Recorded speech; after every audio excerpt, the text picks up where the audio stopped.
বন্ধুসকল নমস্কাৰ। মই আজি পুনৰবাৰ আপোনালোকৰ ওচৰলৈ আহিব লগা হ'ল। মনটো অলপো ভাল লগা নাই এটা কাৰণেই। অলপ আগতে নিউজ চাই থাকোঁতে দুটামান দৃশ্য দেখিলোঁ। দৃশ্য দেখি মনটো সঁচাকৈ বেয়া লাগি গ'ল যে জুবিনদাৰ যিসকল হত্যাকাৰী, সৰ্বপ্ৰথমে আমি সকলোৱে সন্দেহ কৰিছোঁ তেওঁলোকে মাৰিছে বুলি, গতিকতে হত্যাকাৰী বুলিয়ে কৈছোঁ। আৰু সেই হত্যাকাৰীসকলক বাক্সাৰ জেললৈ লৈ গৈ থকা সময়ত, জেল পোৱাৰ সময়ত জুবিন অনুৰাগী আৰু আমাৰ চৰকাৰ প্ৰশাসনৰ মাজত মতানৈক্য হ'ল। তাৰপিছত লাঠিচাৰ্জ হ'ল আৰু পৰৱৰ্তী সময়ত গুলিও পৰ্যন্ত চলোৱা হ'ল আৰু পুলিচৰ গাড়ীকে ধৰি দুই এখন গাড়ী জ্বলাই দিয়া বুলিও দেখিলোঁ। গতিকে এই ধৰণৰ ঘটনাবোৰ সঁচাকৈ মৰ্মান্তিক।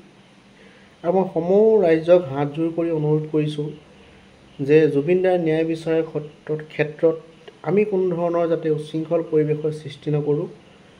আৰু পৰাপক্ষত আমি চৰকাৰ প্ৰশাসনক যিমান পাৰোঁ অনুৰোধ কৰিব পাৰোঁ যে জুবিনদাৰ হত্যাকাৰীসকলক শাস্তি দিয়ক আৰু জুবিনদাক ন্যায় দিয়ক।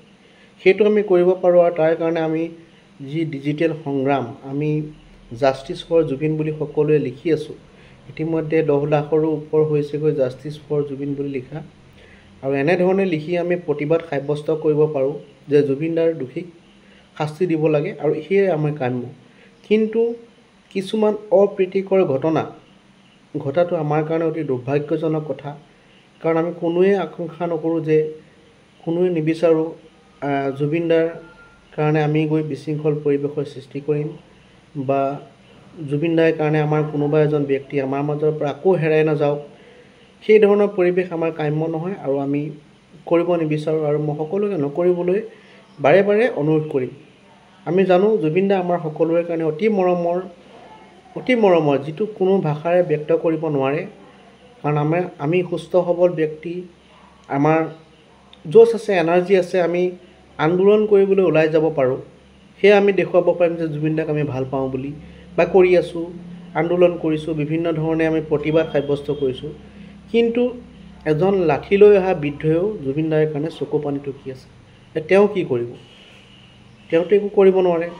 এনে ক্ষেত্ৰত আমি যিখিনি কৰিছোঁ যাতে সেই পৰিস্থিতিখিনিয়ে কোনো ধৰণৰ ঘটনা জুবিনদাক কেন্দ্ৰ কৰি বেয়াৰ ফালে ঢাল নাখায়। কাৰণ জুবিনদাক সকলোৱে ইমান ভাল পায়।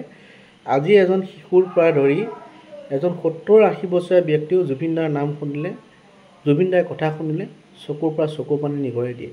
সেয়াই আছিল জুবিনদা, যাক আমি একেবাৰে নিস্বাৰ্থভাৱে অসমৰ যদি ভাল পোৱা মানুহ কোনোবা আছিলে তেওঁ হ'ল জুবিনদা।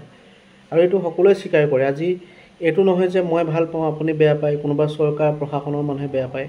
চৰকাৰত থকাও বহুত ব্যক্তি তেওঁলোকেও ভাল পায়। আৰু পৰাপক্ষত আমি সকলো একগোট হৈ নিৰবিচ্ছিন্নভাৱে আমাৰ প্ৰতিবাদ সাব্যস্ত কৰিব বিচাৰোঁ। অহিংসভাৱে সেই প্ৰতিবাদ সাব্যস্ত কৰি জুবিনদাৰ দোষীক কঠোৰৰ পৰা কঠোৰতম যাতে শাস্তি দিয়ক, সেই বিষয়ত আমি চৰকাৰ প্ৰশাসনক সহযোগ কৰিব লাগে, চৰকাৰলৈ অনুৰোধ জনাব লাগে।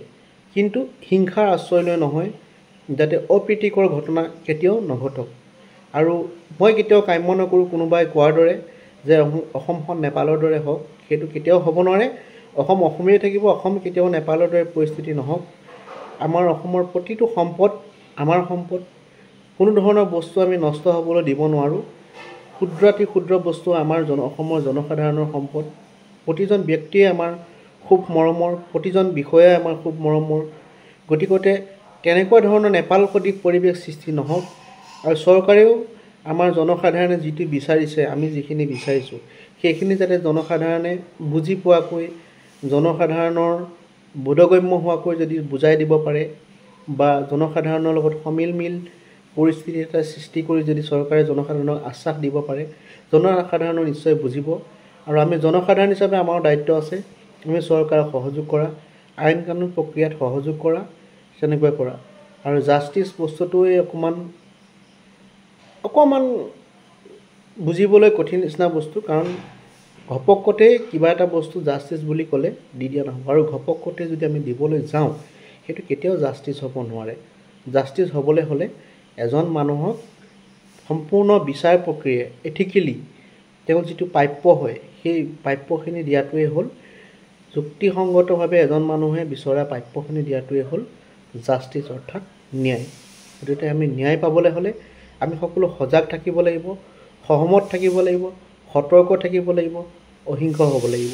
আৰু মই পুনৰবাৰ অসমবাসী ৰাইজত আপোনালোক সকলোকে হাত জোৰ কৰি কাতৰভাৱে অনুৰোধ কৰিছোঁ যাতে জুবিনদাৰ ন্যায় আমি পাম, ন্যায়ৰ বাবে ধাৰাবাহিক আমি লিখি থাকিম, কৈ থাকিম, কিন্তু আমি যাতে কোনো ধৰণৰ হিংসাৰ পথ অৱলম্বন নকৰোঁ আৰু কোনো ধৰণৰ হিংসাৰ আশ্ৰয় নহওক। জুবিনদাৰ নামত আৰু কোনো ব্যক্তি যাতে নষ্ট হ'বলগীয়া নহয় বা উশৃংখল পৰিৱেশ এটাৰ সৃষ্টি নহয়, নহ'লে এই আমাৰ উশৃংখল পৰিৱেশটোৰ কাৰণে কিছু অসৎ লোকে সুবিধা গ্ৰহণ কৰিব পাৰে, কোনো তৃতীয় পক্ষই সুবিধা গ্ৰহণ কৰিব পাৰে। সেইখিনি সুবিধা দিয়াটো আমি যুক্তিসংগত বুলি নাভাবোঁ। সকলো আমি অসমতে থাকিব লাগিব, সকলো মিলি থাকিব লাগিব। অসমখন আমাৰ, প্ৰতিজন ব্যক্তিয়ে আমাৰ আপোন, আৰু সকলো ৰাইজে এই কথাখিনি বুজিব বুলি মই আশা কৰিলোঁ। সকলোকে মই শুভৰাত্ৰি জনালোঁ। নমস্কাৰ। জয় জুবিন দা, জয় আই অসম।